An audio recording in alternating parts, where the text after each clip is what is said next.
In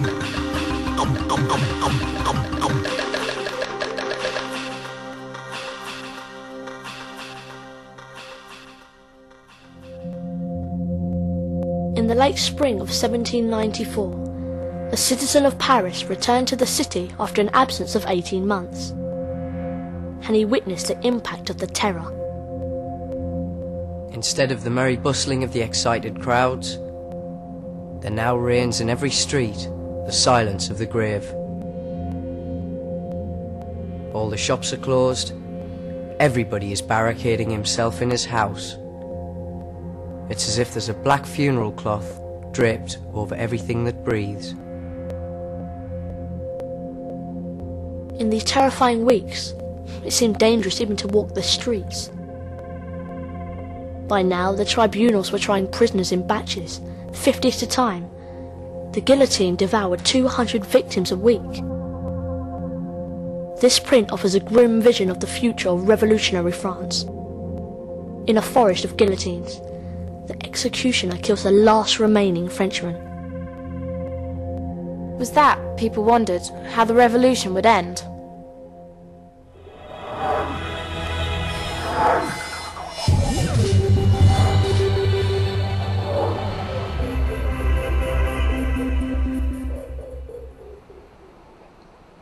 This is the Hôtel de Ville, the town hall of the city of Paris. By 1794, this place was the hub of power in revolutionary France. It was here a committee of 12 men sat, elected by the Convention, with the job of protecting France from its enemies. They had the ominous-sounding name of the Committee of Public Safety. Their main task was to win the war against the Prussians, which they did with amazing energy and skill. They'd mobilized all the resources of France, conscripting 1 million men into the Republican army. But the real battle wasn't against enemies abroad, it was against the enemy within.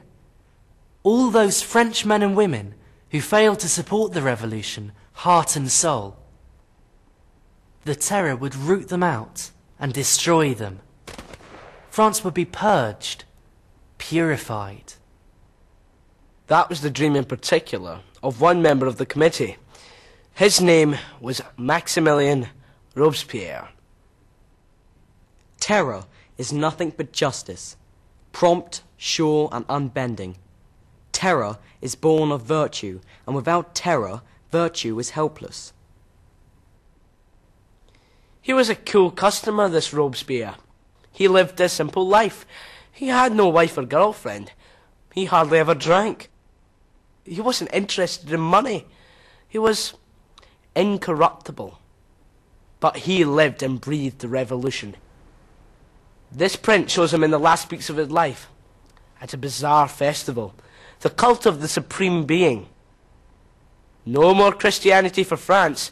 Instead, the revolution was its own religion, and Robespierre was its high priest. Robespierre was the leader of the Jacobins, the hardline faction in the Convention. By the autumn of 1793, they'd muscled their way to power, and they turned on the Girondins, their more moderate rivals. The Jacobins said moderation was a crime. They said anyone who failed to push the revolution forwards merely held it back. And so they had the Girondins guillotined.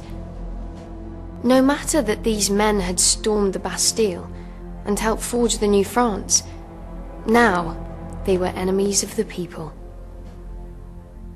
The trouble is, if you start condemning revolutionaries for not being revolutionary enough, where do you draw the line? This statue on the boulevard Saint-Germain commemorates the revolutionary Georges Danton. It was put up in the last century by the people of Paris, which makes sense because Danton was always the darling of the Paris crowd.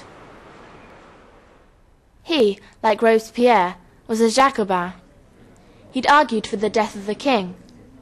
He'd argued for the death of the Girondins. But for Robespierre, even Danton wasn't hardline enough.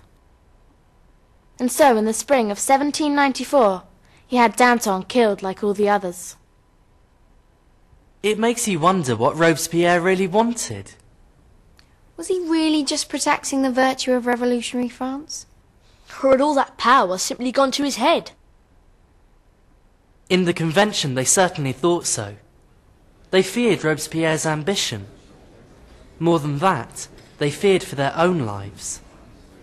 And so, a group of deputies began to plot Robespierre's downfall.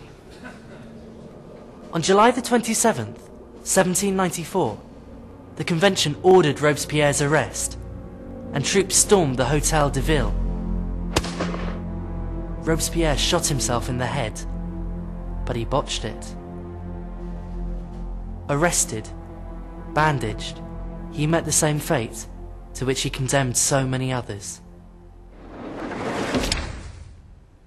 With Robespierre's death, the terror came to an end. But it seemed the revolution was set in a new pattern, as power was passed from one elite to the next. First, the Directory, a group of 5 politicians who clung to power by making shady deals with their opponents.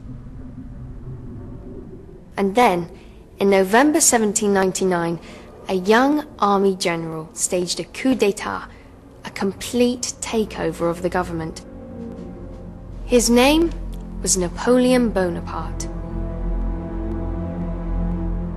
As first consul, he became sole ruler of France, a fact he left in no doubt when, 5 years later, he crowned himself emperor, a king in everything but name. Was that it then? The end of revolution? And if so, what had it proved? Just that one tyranny will always follow another? If so, why remember it? Why celebrate it year after year on Bastille Day? Why? Because the French Revolution's a milestone in the history of human ideas. What follows comes from a revolutionary newspaper from 1794. It lists the achievements of that extraordinary time. Achievements that live on in the constitutions of so many nations across the modern world. My country is free because we have sworn liberty, equality, fraternity. Me country is free. No more privilege, no more monarchy, no more superstition. My country is free because our constitution serves as a model for all people who would be slaves no longer. My country is free because ordinary people have rights. The revolution is over. The French people are no longer on their knees.